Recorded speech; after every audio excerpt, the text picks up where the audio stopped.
Okay, this is problem 5-123M. It's on page 312. The figure for it is also on the same page. It's the first figure there on the right-hand side. For this problem, use the theorem of three moments to determine the reactions at all supports and draw the complete shearing force and bending moment diagram. Indicate the maximum shearing force and bending moment for each beam.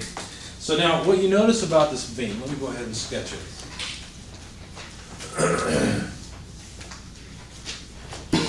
There's a reaction at A, there's a distributed load along the entire beam. It's a fairly straightforward setup. The distributed load is 50 kilonewtons per meter. And let's see, there's a reaction at B, but there's also this reaction at C. What does that mean about this beam? You see how that makes it statically indeterminate? You cannot use sum of forces, sum of moments, and solve for those three reactions. It won't work. So what you have to do is you have to take into account the fact that this beam will deflect on either side, and that will affect how much load there is transferred, right? I mean, think about it. Use your intuition for a moment. Pretend that the beam was made out of butter, okay? Well, how much load could be transferred to the supports? Nothing. It would just break, right? And so the stiffness of the beam makes a big difference in terms of how much load is transferred to all the supports. Now, you can really get into this with a lot of depth. However, the problem is already solved a couple of different ways. And I'm going to show you one way that is the theorem of three moments. We didn't talk about this in the slides. That's because it's really just an equation. Go to page 296 and 297, if you will.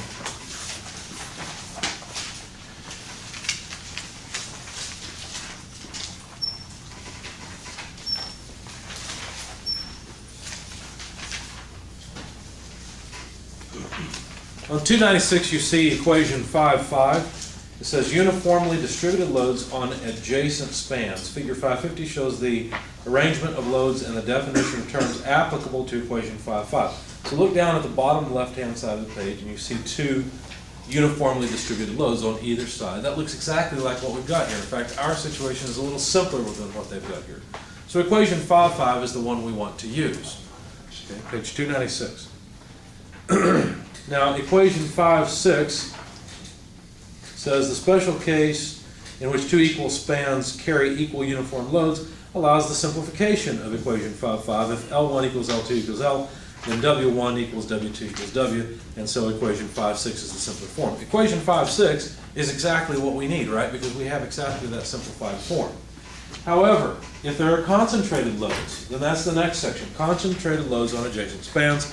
Equation 5.7 is given there for the figure 551, which is down below, so I'm hoping you're following along in the text.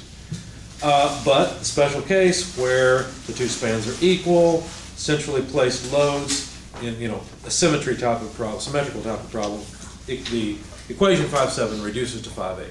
So it's simple. However, there's a big equation, 5.9, which is the general form. It's for any situation where you have distributed loads and point loads where they're not all necessarily equal to one another. Okay. Fortunately, ours starts off simple, and I'll work another problem for you in a moment that will be the more complicated form. All right.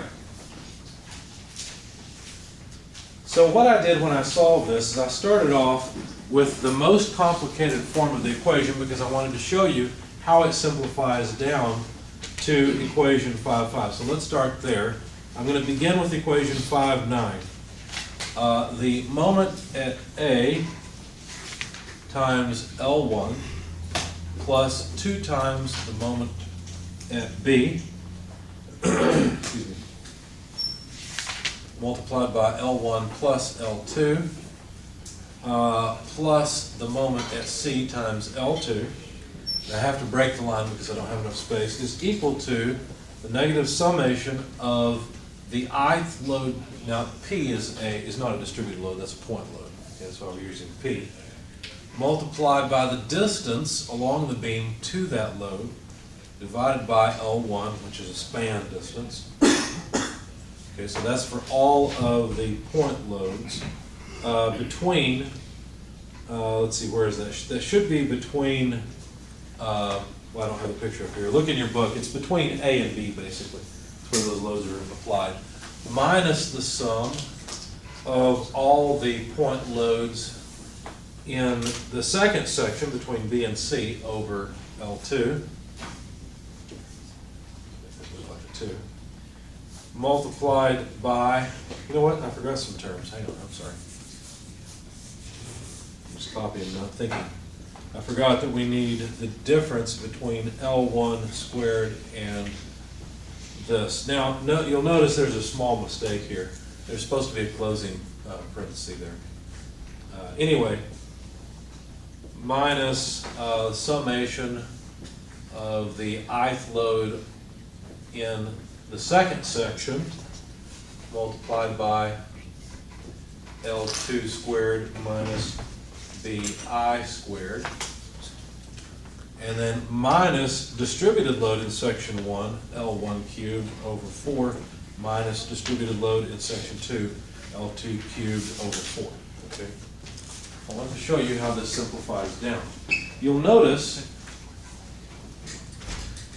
there are no point loads, right? PI, it doesn't matter if we're talking about this section between A and B or the section between B and C.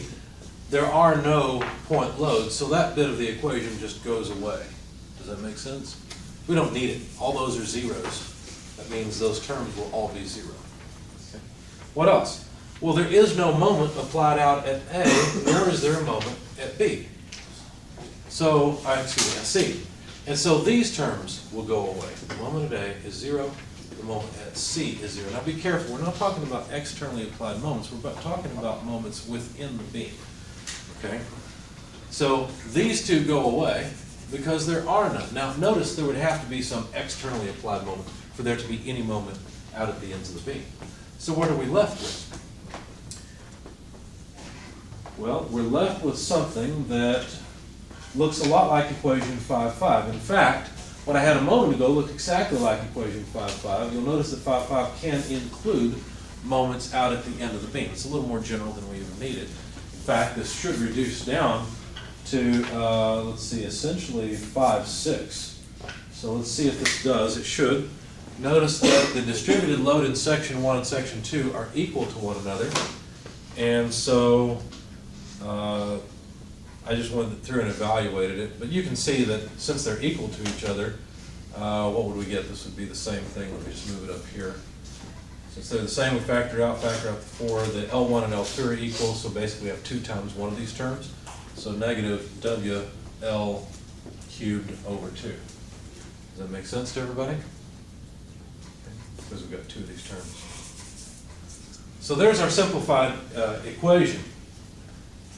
Now, let's see, that looks a little different than what we've got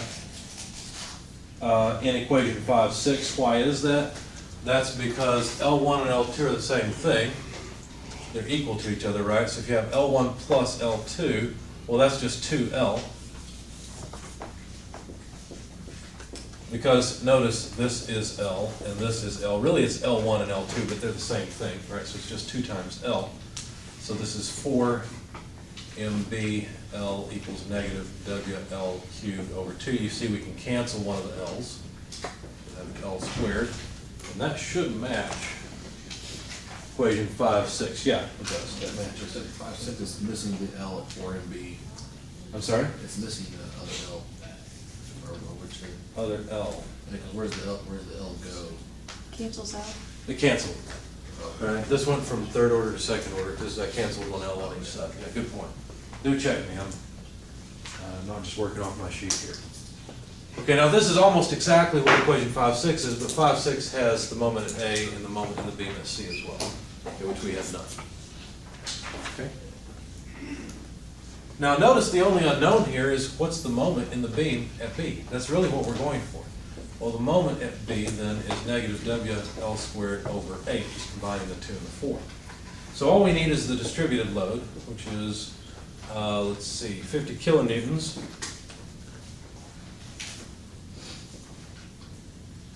per meter, multiplied by the length, which is 1.6 meters, squared divided by 8. So the moment B comes out to negative 16 kilonewton meters. Okay? So that's the moment in the beam at B. Let's see. Now, what does that mean? Well, what that means is that we can break up this beam into two parts. We can break it up into part 1 over here, which has the distributed load, 50 kilonewtons per meter. The reaction at A, the reaction at B, and now we can talk about the moment in the beam. There it is. Okay, so there's the moment in the beam at B. We can also draw a free body diagram of, let's call this section 1, section 2, because over here is 1 and over here is 2. We can draw that section as well that has a 50 kilonewton per meter load. There's a reaction at B here, a reaction at C, and there's also a moment here in B. So that moment is what we've just solved for. Why would we do this? Well, the reason is now we can actually solve for the reactions. Notice we couldn't use statics at the beginning. We had to use this idea, this theorem of 3 moments in order to solve it. So now we can, now you look at this and you say, oh, well now this is a static situation. This is a problem that statics can solve. In fact, if I sum moments about, let me call this point B as it was before, right? Obviously this is A, B, and C. If this is point B, and I sum moments about it, well now I can solve for the reaction at A. So summing moments about B, taking counterclockwise as positive, we'll get negative RA times 1.6 meters, because notice that RA we're assuming is upward, right? So it's going to cause a clockwise moment, which is negative, plus the moment of the 50 kilonewton per meter distributed load multiplied by 1.6 meters. So all I'm doing here is coming up with the reaction. Okay, so it's the reaction of the distributed load, which acts at a distance, I'm going to move that out of the way. It acts at a distance of 0.8 meters, right? The resultant of this distributed load just acts at the center of that length there. Okay? Right. However, there's still the moment in the beam from this other section, and that moment is a negative 16 kilonewton meters. So now I can solve for the reaction at A. When you do that, you find that it's 30 kilonewtons. Okay, so there's the reaction at A. Now let's do the same thing on the second free body over here. Some moments about B, but now on the other body. And we'll calculate RC. So RC multiplied by 1.6 meters. Let's see, plus 50 kilonewtons per meter, same thing as before, times 1.6 meters worth, times a moment arm of 0.8 meters.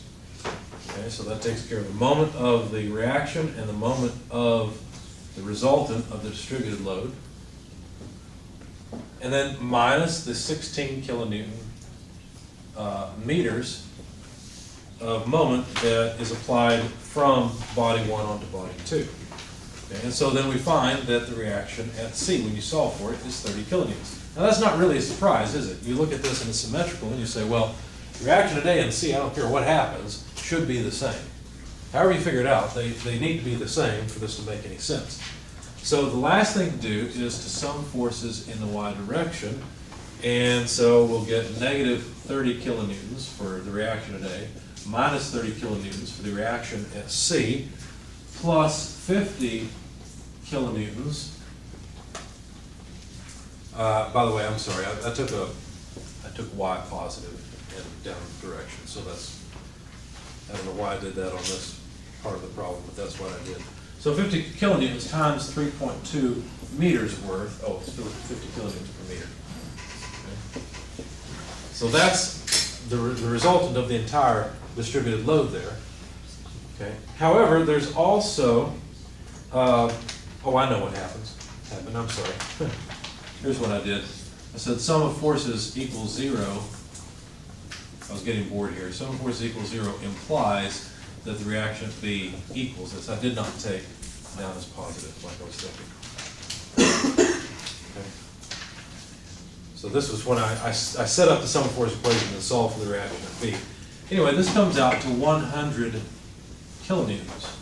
So now we have the reaction at A, B, and C, but we had to use the theorem of three moments in order to get it, because it's a statically indeterminate problem.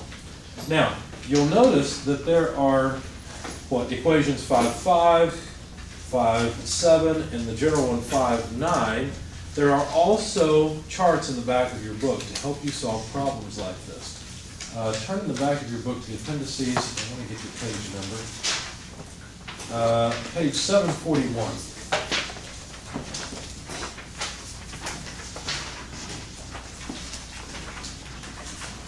You're going to be in the back of this book quite a lot, and so it's worthwhile noting where all of these solved problems are located. They're very handy. There's a section for statically determinate, a section for statically indeterminate beams as well. This is the statically indeterminate portion. And you'll notice that case H, the case numbers are kind of hard to see. They're in parentheses down near the bottom. For the sake of the people watching the video, I'm pointing it out here. They're at the bottom left-hand side of each of these, and they're separated nicely. You can tell where they're at. You might want to highlight them. It's up to you. It doesn't matter. The point is, we're looking for a case that looks just like the problem we've been given. Well, there's one right here. That's case H. And so let's check and see if what they've given us in the table matches what we got from the theorem of three moments. Now, one more thing before I move on. You'll notice I put a reaction at B on both free body diagrams. And I say, well, that doesn't make sense. It needs to be on one or the other because there are not two of them. That's true. I could have left it off, and I would have gotten exactly the same thing. Does that make sense? Because all I did was some moments about B in both cases, so it didn't really matter. Okay. Anyway, they say that the reaction at A and the reaction at C are equal, which makes sense by symmetry. It should be 3 times the distributed load multiplied by L over A. Okay. Now the distributed load is 50 kilonewtons per meter. The length L, you have to be careful about this. You have to go with what they've defined in the figure, okay? Now, they don't always make it match the theorem of three moments. So L in the theorem of three moments is, there's an L1 and an L2, happen to be equal in this case, all right? And it just so happens that that also matches the way they defined L in this graphical solution here, okay? L is in fact 1.6 meters, but that's not necessarily always the case. They won't always match. Okay? So grab your calculator if you would please and see if this works. In fact, I think I can do that in my head. Let's see, 1.6 over 8 will be 0.2. 150 times 0.2. 30. Sorry? This is 30, yeah. So 30 kilonewtons. So that does match what we've had. Now, what else do they have? Well, they've got shearing forces. VA, VC are equal to the reaction forces. That makes sense. But they've got the shear force at B. That's handy. That's something we did not have before. The shear force at B is 5 WL over 8. Well, W is 50 kilonewtons per meter. L is 1.6 meters again, divided by 8. Okay, so what's that going to be? Well, 30, let's see, if this comes out to 30, this is going to come out to 50, isn't it? I'm thinking right? Okay, so 50 kilonewtons. We didn't have that before, now we do. And what's even nicer is you notice that we didn't have to draw shear moment diagrams, they're already solved for us here. Okay. I really like I'm not a big fan of the theorem of three moments. You have to know the sign convention, it can be really tricky, and I always seem to get confused when I use it. I really like the tables instead because they're very graphical and really save you a lot of time because everything's already written out. And so we're going to use both, but mainly we'll concentrate on the graphical solutions. Anything else that was interesting? Yeah, the moment at B. We did solve for the moment at B, so let's verify that that one works as well.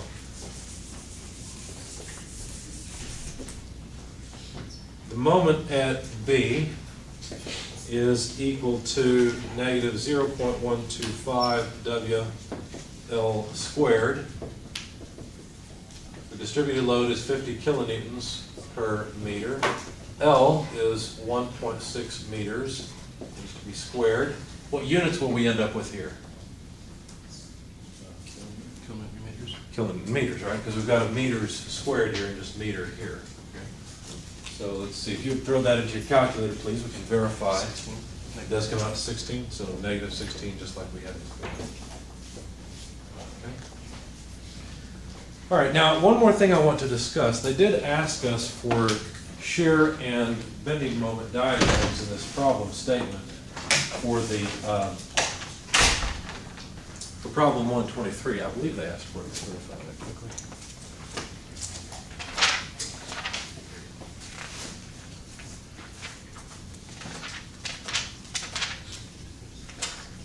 Let's see, here we go.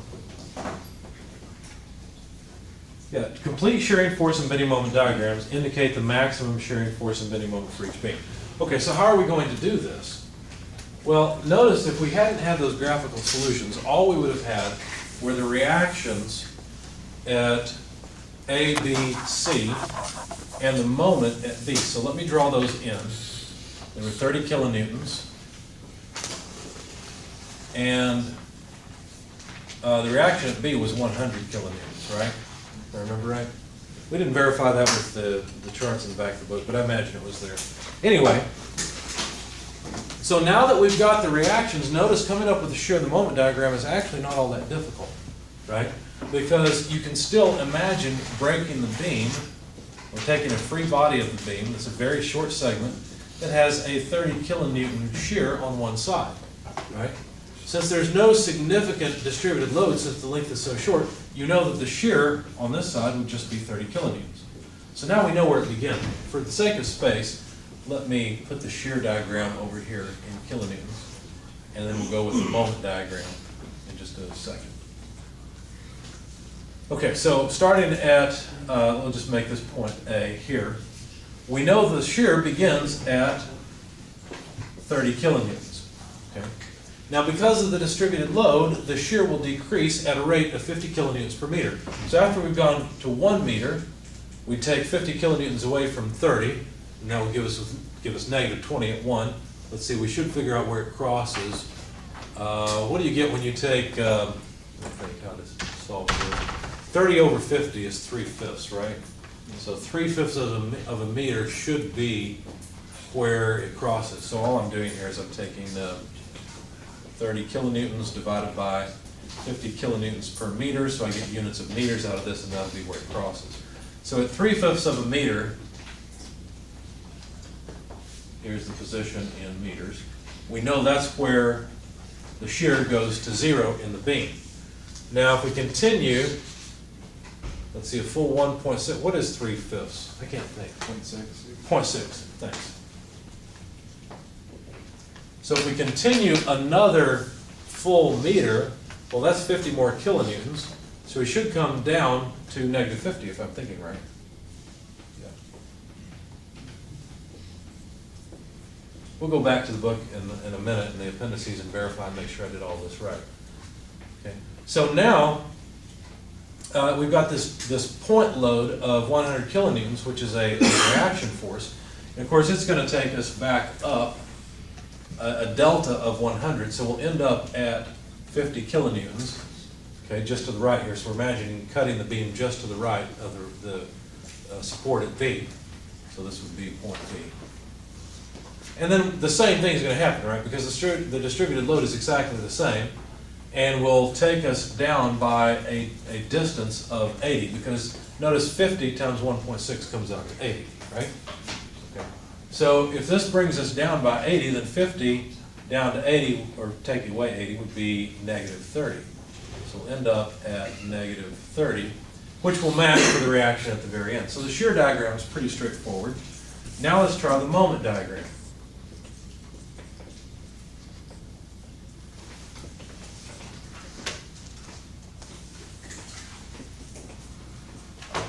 Now the moment diagram, we know begins at 0 because there is no moment at A.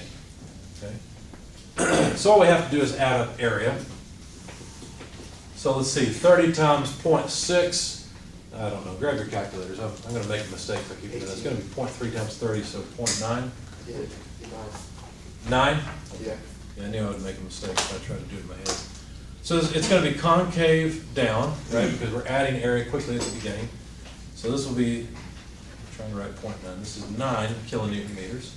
Then we have to add negative area, so 50 times 1, right, because notice this distance is, well, B is at 1.6, and so this distance between the crossing and B is 1, times 50 would be 50, divided by 2, since it's a triangle, is 25. So we've got to go down by 25. So 25, difference between 9 and 25 are 16. So we go down to negative 16. Is it a surprise that we went down to negative 16? No, that's exactly what the theorem of 3 minutes told us, right? So this verifies that this is working. Now we have to go back up another 25, because this area is the same as this. It's just this is positive area, that's negative. And so we'll end up back at 9, and then come back down. This area would be exactly opposite. It's 9. Okay? So that matches exactly what we found in the back of the book. In fact, let's go back there. There's something I said I wanted to verify. I don't recall what it was now. Yeah, it's the 0.6. And yeah, it's pretty.